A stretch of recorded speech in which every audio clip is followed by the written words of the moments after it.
नमस्कार, स्वागत है आप सभी का एबी स्टार न्यूज में और मैं हूं आपके साथ जुबैर चौधरी। वक्त तो चला है हमारी देवभूमि का, जहां बात करेंगे उत्तराखंड की अहम खबरों की। सबसे पहले बात करेंगे देहरादून की। देहरादून में रक्षा मंत्री राजनाथ सिंह और सीडीएस अनिल चौहान देहरादून पहुंचे। बता दें कि सीडीएस बनने के बाद जनरल अनिल चौहान का यह पहला दून दौरा है। राजनाथ सिंह और जनरल अनिल चौहान सबसे पहले देहरादून के चीरबाग स्थित शौर्य स्थल पहुंचे, जहां राजनाथ सिंह ने शौर्य स्थल का लोकार्पण और शहीद जवानों को श्रद्धांजलि दी। इसके बाद रक्षा मंत्री शहीद जसवंत सिंह मैदान पहुंचे और वेटरन रैली में हिस्सा लिया। रक्षा मंत्री ने सॉल ऑफ स्टील अपलाइन चैलेंज का भी उद्घाटन किया, जहां भारतीय सेना और क्लाव ग्लोबल का अपनी तरह एडवेंचर स्पोर्ट्स की संयुक्त पहल है। इस दौरान मुख्यमंत्री पुष्कर सिंह धामी, सैन्य कल्याण मंत्री गणेश जोशी के साथ कई वरिष्ठ अधिकारी भी मौजूद रहे।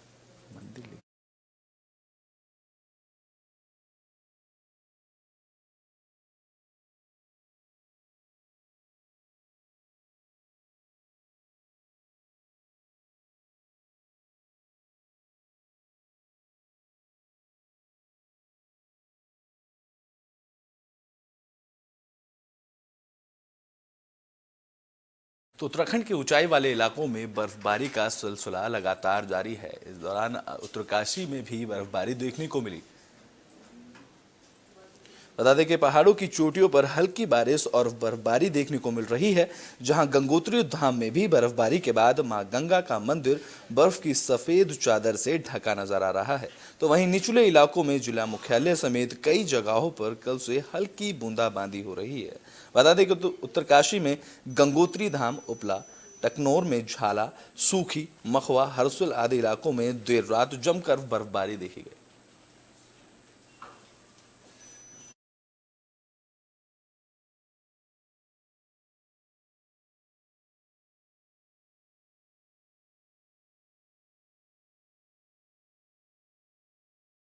तो उत्तराखंड में यूकेएसएससी पेपर लीक के बाद अब पटवारी पेपर लीक को लेकर कांग्रेस ने बीजेपी सरकार पर जमकर हमला बोला है। उत्तराखंड में यूकेएसएससी पेपर लीक मामले के बाद अब 8 जनवरी को पटवारी भर्ती में पेपर लीक का मामला सामने आया है, जिसे लेकर कांग्रेस उत्तराखंड सरकार पर हमलावर है। इस मामले को लेकर पूर्व कैबिनेट मंत्री हरक सिंह रावत की बहू और कांग्रेस की पूर्व प्रत्याशी अनुकृति गोसाई ने सरकार को आड़े हाथ लिया है।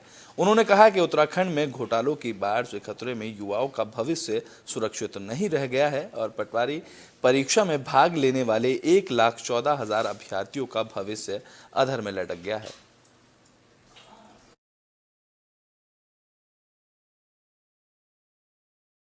आज जब सरकारें कहती हैं कि युवा जो है वो देश का भविष्य है, लेकिन उन युवाओं के भविष्य के बारे में आज कौन सोचेगा?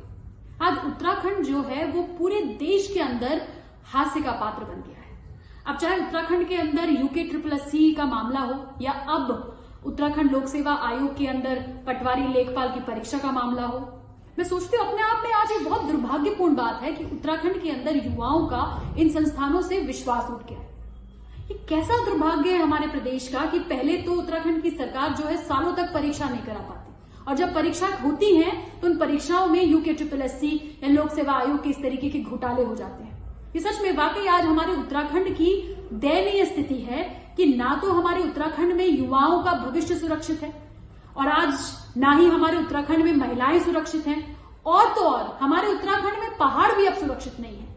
देखिए, इस पूरी घटना से आज जो 1,14,000 अभ्यर्थी जो इस परीक्षा में अपेयर हुए थे, आज उनका जो जीवन है, जो उनका जो भविष्य है, आज वो अधर में लटक रहा है। मैं सोचती हूँ अपने आप में ये बहुत ही दुर्भाग्यपूर्ण बात है कि उत्तराखंड के अंदर युवाओं के भविष्य के साथ इस तरीके से खिलवाड़। उत्तराखंड में पटवारी भर्ती पेपर लीक मामले को लेकर सियासत तेज होती नजर आ रही है, जिसको लेकर उत्तरकाशी में कांग्रेस कार्यकर्ताओं ने प्रदर्शन किया। उत्तरकाशी में कांग्रेस कार्यकर्ताओं ने जोरदार प्रदर्शन किया, जहां कांग्रेस कार्यकर्ता हनुमान चौक पर इकट्ठा हुए और उत्तराखंड सरकार के खिलाफ नाराजगी जाहिर करते हुए उत्तराखंड सरकार का पुतला दहन किया। कांग्रेस पार्टी लगातार हो रहे पेपर लीक मामलों को लेकर उत्तराखंड सरकार की मंशा पर सवाल खड़े कर रही है।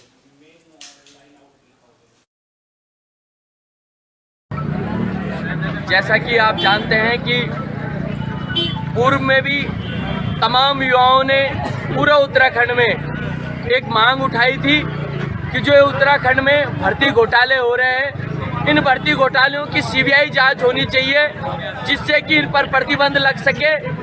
पर जो सूबे की सरकार है, उस सरकार ने युवाओं को धोखा दिया, उनके साथ छलावा किया और सीबीआई जांच नहीं करवाई। लिहाजा अभी कुछ दिन पहले जो पटवारी का पेपर हुआ, वो पटवारी का पेपर एक बार फिर से लीक हुआ। ये सरकार निकम्मी सरकार है। वो तमाम युवा जो हरिद्वार से यहाँ उत्तरकाशी तक पेपर देने आए, जो उत्तरकाशी का व्यक्ति हरिद्वार तक और अन्य डिस्ट्रिक्टों में भी पेपर देने गया, उसने अपने खर्च के माध्यम से, वो गरीब घर का लड़का अपने खर्च के माध्यम से वहाँ तक पेपर देने पहुँचा और आज उसको इस सरकार के माध्यम से निराशा हाथ लगी है। ये सरकार निकम्मी सरकार है और इस सरकार के खिलाफ तमाम कांग्रेस जनों ने पुतला दहन करके इस सरकार को बताया है कि इस सरकार की नाकामी को आने वाले समय में तमाम युवा इसको हटा कर दिखाएंगे और आगे भी निरंतर रूप से सीबीआई जांच की मांग के लिए हम तमाम युवाओं के साथ खड़े हैं और युवाओं की इस मांग को आगे। तो बुलेटिन में बात अब पौड़ी गढ़वाल की कर लेते हैं, जहां पटवारी भर्ती पेपर लीक को लेकर यूथ कांग्रेस ने प्रदर्शन किया। पटवारी भर्ती का पेपर लीक होने के बाद पौड़ी में भी सियासत गरमाने लगी है, जहां मंडल मुख्यालय के कलेक्टर परिसर के पास यूथ कांग्रेस ने विधानसभा अध्यक्ष आयुष भंडारी की अगुवाई में प्रदर्शन किया और उत्तराखंड सरकार का पुतला फूका। कांग्रेस पार्टी ने उत्तराखंड सरकार पर युवाओं का भविष्य बर्बाद करने का आरोप लगाया है, जहां कांग्रेस कार्यकर्ताओं का कहना है कि राज्य में बड़ी मुश्किल से रोजगार के लिए भर्तियां निकलती हैं और इन भर्तियों के पेपर लीक हो जाना राज्य सरकार की नाकामी को दर्शा रहा है। यूथ कांग्रेस ने घोटालेबाजों पर कड़ी कार्रवाई करने की मांग की है। के साथ कोचिंग संस्थानों में प्रवेश करता है, सरकार कोई विज्ञप्ति निकाले और वो चयन हो सके, लेकिन अभ्यर्थी अपने आप को ठगा हुआ महसूस करे। जिस प्रकार से आपने यूके SSSC का प्रकरण देखा, फॉरेस्ट गार्ड का प्रकरण देखा और अभी हाल ही में जो पटवारी घोटाले का जो प्रकरण सामने आया है, इससे अभ्यर्थी अपने आप को ठगा हुआ महसूस कर रहा है। हमारी सरकार से ये मांग है कि दोषियों के खिलाफ सख्त से सख्त कार्रवाई हो। यदि दोषियों के खिलाफ सख्त कार्रवाई नहीं होती है तो युवा कांग्रेस समस्त अभ्यर्थी इसके खिलाफ आंदोलन प्रदेश भर में होगा। धन्यवाद। नाम क्या है? आयुष भंडारी यूथ कांग्रेस। सरकार क्यों इस तरह से खिलवाड़ कर रही है? क्यों बार बार ये घोटाले होते जा रहे हैं? क्यों बार बार पेपर लीक होते जाते हैं? क्या उत्तराखंड सरकार इतनी कमजोर है? क्या इन माफियाओं के अंदर ये सरकार इतनी हारमान हो चुकी है कि ये लोग अपना पैसा, अपना धंधा कमाने के लिए हमारे बच्चों को माध्यम बनाया जा रहा है? क्यों? आखिर क्यों? कब तक हमारे बच्चे इस तरह से इन लोगों के, इन भ्रष्टाचारियों के? ये हाकम सिंह को तो जेल भेज दिया है, लेकिन हाकम सिंह के जो ये साथ मिले हुए हैं, जो उसका उपयोग करने वाले जो लोग थे, वो लोग कहाँ हैं? क्यों नहीं भेजा जा रहा है जेल? क्यों हमारे बच्चों को इस तरह से बार बार प्रताड़ित किया जा रहा है? उनकी उम्र जा रही है, उनका समय जा रहा है। गरीब घरों के, सामान्य वर्गों के बच्चे हैं हमारे, उनके माँ बाप उनको एक पेपर भेजने के लिए, उसकी तैयारी करने के लिए उन बच्चों को, उनके पेरेंट्सों को कितनी मेहनत करनी पड़ती है, ये उन लोगों को। तो उत्तराखंड में अंकिता भंडारी हत्याकांड को लेकर कोर्ट ने मुख्य आरोपी पुलकित आर्या पर नार्को टेस्ट करने की इजाजत दे दी है, जिसके बाद एडीजी ने बयान जारी किया है। अंकिता भंडारी हत्याकांड में मुख्य आरोपी पुलकित आर्या के नार्को और पॉलीग्राफ टेस्ट की इजाजत कोर्ट ने दे दी है, जहां पुलकित आर्या का दिल्ली में नार्को और पॉलीग्राफ टेस्ट होगा। पुलकित ने नार्को और पॉलीग्राफ टेस्ट को लेकर ADG law and order V Murugesan का बयान सामने आया है। इस दौरान उन्होंने कहा कि अंकिता हत्याकांड मामले की जांच चल रही है, ऐसे में पुलकित का नार्को टेस्ट इस केस को नई दिशा दे सकता है। उन्होंने बताया कि कोर्ट में पुलकित आर्या के वकील की ओर से कुछ सवाल दिए गए हैं, जिन्हें भी टेस्ट के दौरान जोड़ा जाएगा।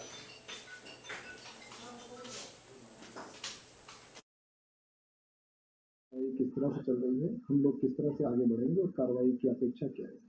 इस पे नार्को और पॉलीग्राफ टेस्ट करने वाले एजेंसी है जो फोरेंसिक लेबोरेटरीज है, उनसे संपर्क की गई है। उनका तरफ से ये बताया कि ये कोर्ट के ऑर्डर से होता है, तो आज कोर्ट में ऑर्डर के लिए एप्लीकेशन लग गया हमारे तरफ से।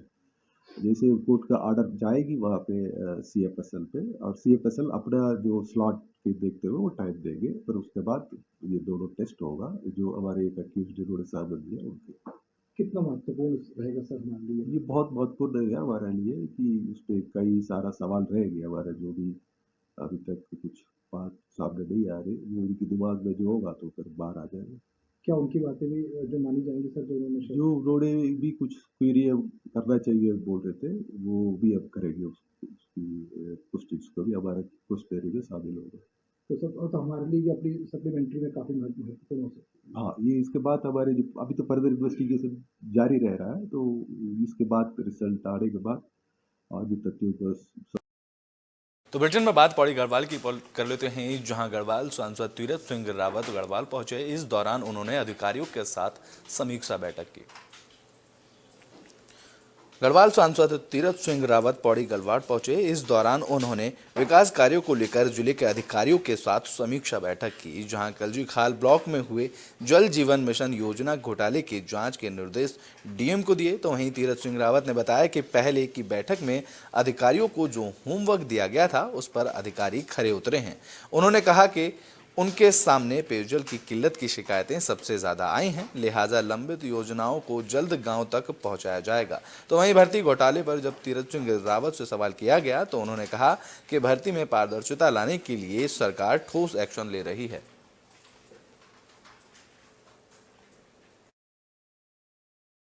जो भी शिकायत आई है गुणवत्ता की आई है, तो जो जहाँ पे इस तरह की दिक्कत है मैंने तत्काल उस पर जांच कई जगह बिठाने की बात की है डीएम की उसमें, और डीएम उस पर संज्ञान लेंगे और निश्चित है कि उनका निराकरण करेंगे और जिन लोगों ने गलत किया है उनको ब्लैक लिस्टेड करने का काम करेंगे।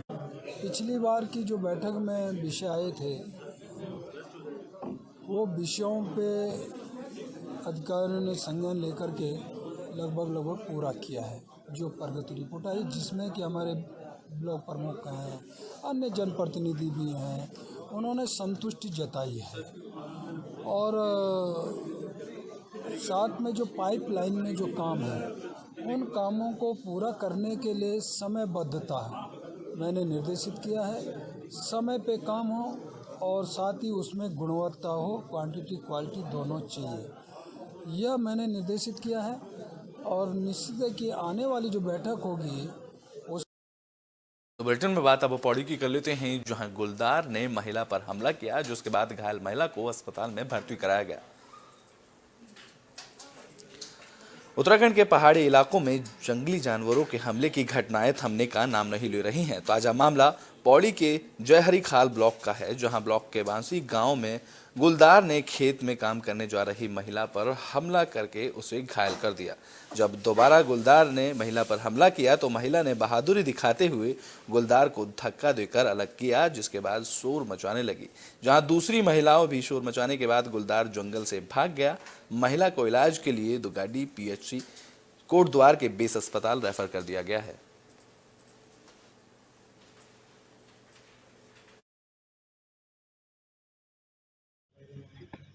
सरे गुलदार का मामला है, क्या कुछ मामला है, क्या कंडीशन है? 52 years old female government hospital Kotdwar refer किया गया। उनको हमने एग्जामिन किया तो वाइल्ड एनिमल अटैक के उनका जो है ट्रेस मिल रहे हैं। तो उनके लेग पर एक निशाना है जो कि बाइट का है, दूसरा एक आर्म पे आया है, दोनों single left arm and left leg पर आया है। बाकी हमने उनको एडमिट कर दिया under orthopaedic surgeon and wait कर रहे हैं एक्सरे रिपोर्ट्स का। बाकी अब देखते हैं कि क्या रहता है उनका एक्सरे रिपोर्ट और ऑर्थोपेडिक सर्जन क्या ओपिनियन देते हैं। अभी क्या कंडीशन बता रही है? अभी कंडीशन वाइटल्स उनके स्टेबल हैं, बीपी पल्स वगैरह सब बिल्कुल नॉर्मल आ रहा है फिलहाल। कोई रेफर करने की कंडीशन? फिलहाल अभी रेफ़र की कंडीशन नहीं है, पहले हम ऑर्थोपेडिक सर्जन से ओपिनियन लेंगे, उसके बाद ही फिर आगे बताएंगे कि क्या करना है। Thank you. में बात अब उत्तरकाशी की कर लेते हैं, जहां दुधियाड़ी देवी का लोगों ने जमकर स्वागत किया। उत्तराखंड को देवभूमि यूं ही नहीं कहा जाता है। आज भी उत्तराखंड के दूर सुदूर गांवों में लोगों ने सांस्कृतिक परंपराओं को जीवित रखा है। जहां उत्तरकाशी में भी एक ऐसी ही तस्वीर सामने आ रही है, जहां लोगों की मान्यता है कि टिहरी जिले के पौनाड़ा गांव में मंदिर में 12 साल तक तपस्या करने के बाद दुधियाड़ी देवी भक्तों को दर्शन करने के लिए बाहर निकलती हैं। टिहरी जिले के गांव में करीब 37 दिन सफर करने के बाद दुधियाड़ी देवी उत्तरकाशी की सीमा पर मौजूद ब्रह्मापुरी गांव पहुंची, जहां भक्तों ने उनका जोरदार स्वागत किया। जिसके बाद उत्तरकाशी बाजार में भक्तों को दर्शन देकर मां गांजणार पट्टी के दखोली गांव और श्री गांव होते हुए अपने मंदिर की ओर बढ़ गए, जहां मंदिर में महायज्ञ के बाद देवी फिर से 12 साल के लिए मंदिर में विराजमान हो जाती हैं।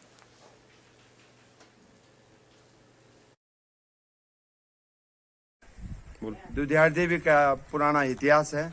12 सालों से 12 साल में एक बार बाहर निकलती है और कम से कम 100 गांव भ्रमण करके हमारे गांव बागी पहुंची और बागी में भव्य स्वागत किया गया। इस देवी का जो है इतना महत्व है कि लोग देश विदेश कई क्षेत्रों से हमारे यहाँ कम से कम 500 लोग इकट्ठे हो रखे हैं इस स्वागत के लिए। और 20 गांव में होते हुए 12 को ठांडी, 13 को कुमारकोट, 14 को उत्तरकाशी गंगा स्नान। देवी सीधा सौंप लगा में घूम रहा है वो इलाके में घूम रहे हैं। फिर अब ये समापन कब होना है? समापन अभी तो बहुत दिन है, समापन होने का बहुत दिन है। लगभग उसको कितना तारीख हो गई?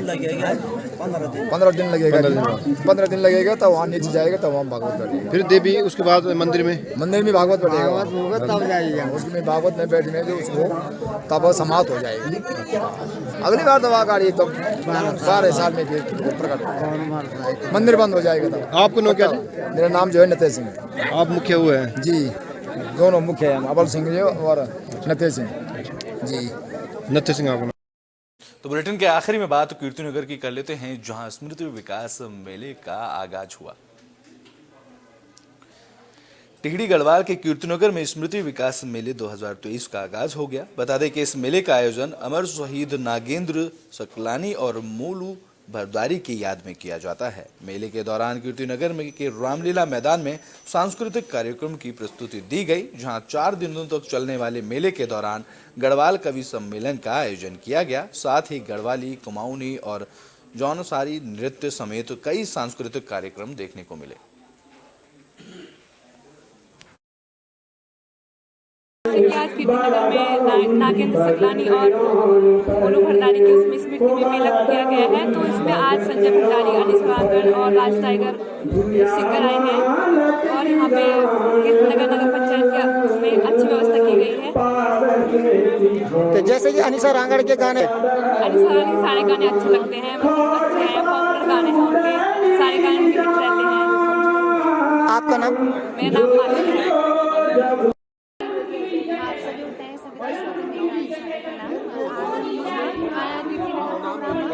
बहुत अच्छे लग रहा, काफ़ी लोग जनता है वहाँ आई थी, ठंड भी बहुत लग रही थी, लोग काफ़ी आए थे, मेला के माध्यम से भी मेला के आयोजक होते भी बहुत धन्यवाद कि मेला के माध्यम से लोग से प्रचार कर लिया। एक हमारी स्टोर वगैरह भी लगी थी, लोग स्टोर के माध्यम से भी आपकी पूरी टीम का मैं नमस्कार कर दूं और समस्त कार्यक्रम का सभी पदाधिकारियों को मैं बहुत धन्यवाद कर दूं कि बहुत अच्छी लगन लगे। ये मेरे अपूर्ण क्षेत्र से मेरे अपने विधानसभा देवप्रयाग ब्लॉक कीर्तिनगर से यार, तो मैं तो बहुत अच्छी लगन लगे अपने क्षेत्र में काम करना और अपना कार्यक्रम देने में। तो बहुत शानदार माहौल है और बहुत पसंद करने लगे लोग हमारे गीत होते हैं, हमारा उत्तराखंड जो कल्चर है, जो ये मेला में जो भी खान पान सारी चीज़ बहुत अच्छा बहुत बहुत बढ़िया, बहुत बहुत धन्यवाद सबको। जी मैं ये बोलना चाहूँ कि हम कलाकार हैं और हम अपने कलम और अपने गीतों का माध्यम से हम गीत ये बखान करना चाहते हैं कि अपने गीतों से हम उत्तराखंड की जो बोली है और जो भाषा है और एकदम आगे बढ़ोगे रहना और नया जमाना के हिसाब से भी गीत बनना और जो पुराना गीत। हमारे देवभूमि में अभी के लिए बस इतना ही। देश और दुनिया की तमाम खबरों के लिए देखते रहें AB स्टार न्यूज़।